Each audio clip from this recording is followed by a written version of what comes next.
Hello again, everyone. This is Gilmer, and this is War in the West. And I haven't said I'm going to do a Let's Play of War in the West.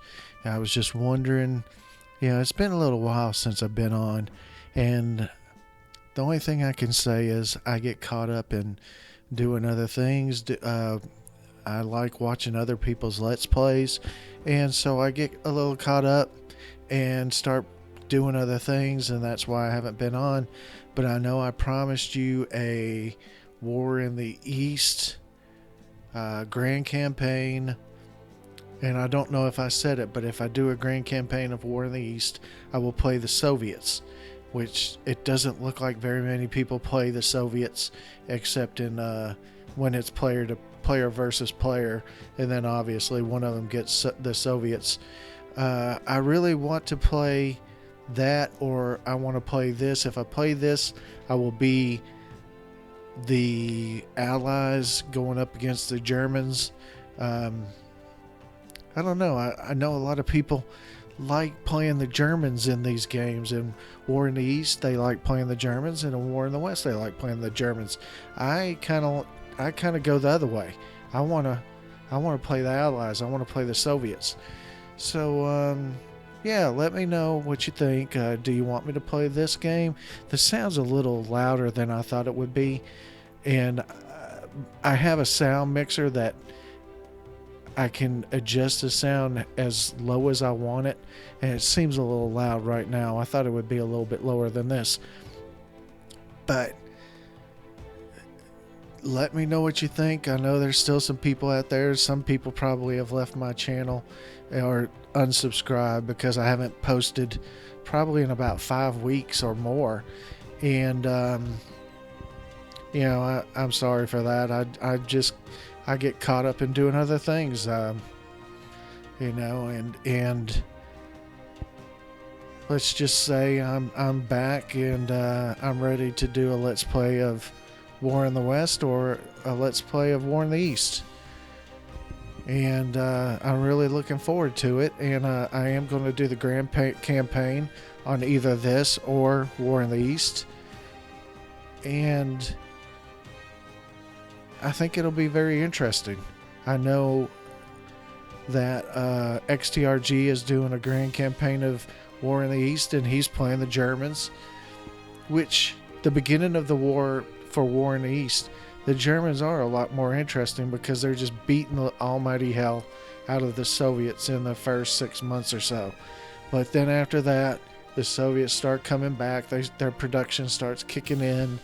They start getting better and better equipment onto the field of battle, and they start coming back, and the Germans are just not equipped.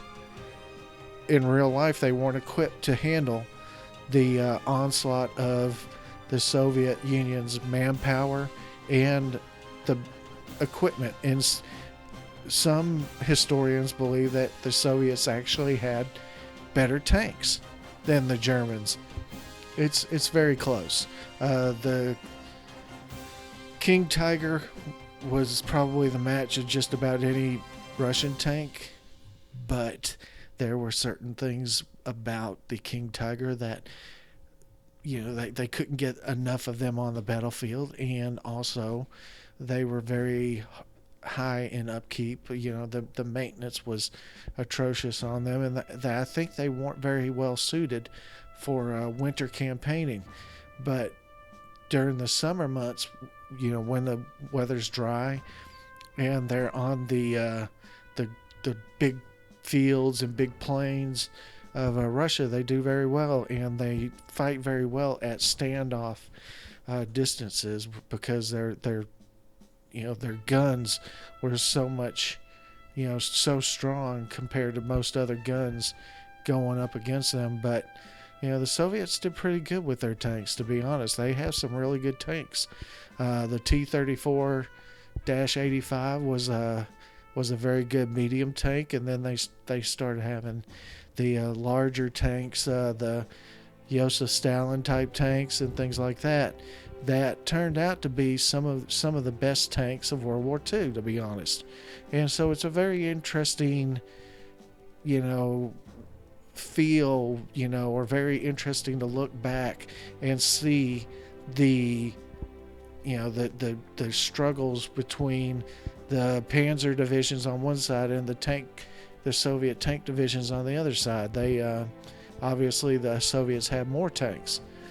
So yeah, let me know what you think. I'm still here, and I'm going to do a campaign, and I'm just trying to figure out what the campaign is. I really love the whole Normandy, the invasion of Normandy type deal, fighting through the bocage terrain in France, and it's very interesting to me, that side of it.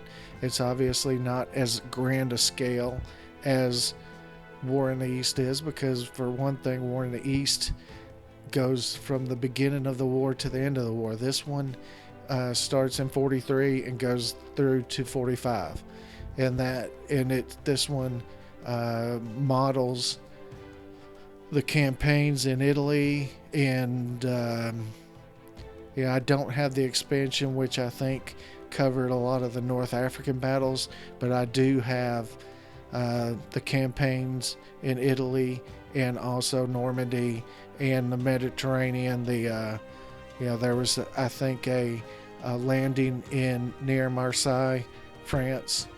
So it's an interesting side. It's a very interesting side. I really like it. And I grew up on, the invasion of Normandy, basically. I've seen all the movies, played most of the games. I played the old West Front, and I also had the old War in Russia, which are both precursors to, respectively, War in the West and War in the East.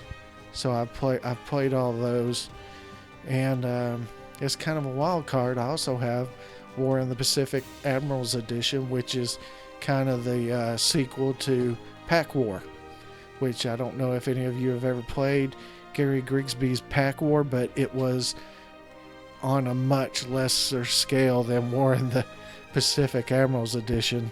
It's almost like comparing a I don't know. It's such a strange comparison, because Pack War was about the whole war, but it was on such a small scale. Everything was so scaled down so that, really the shipping and everything else wasn't modeled the way it is in real life. And in Admiral War in the Pacific Admiral's Edition, every single ship is modeled. Every single shipping, every tonnage, every submarine, every single ship is modeled in the game War in the Pacific. So that's kind of a wild card. I've never played that other than a couple of small scenarios. I actually did play a couple of years in the old War in the Pacific, and then when War in the Pacific Admiral's Edition came out, I bought it and never went back to War in the Pacific. And everybody says that War in the Pacific Admiral's Edition is basically the ultimate war game. It is quite literally almost down to the man is modeled in War in the Pacific Admiral's Edition. You have pilots for your planes, and each pilot, their kills are tracked and everything. It is amazing. But anyway, I think I'll call this little episode to a close and just let you take a look and see what you think. And if you want to whichever one you want me to play, I'll play. I don't know. It's up to you. But I'm going to do one of them. So let me know what you think. And if you haven't subscribed already, go ahead and subscribe. And I will talk to you next time.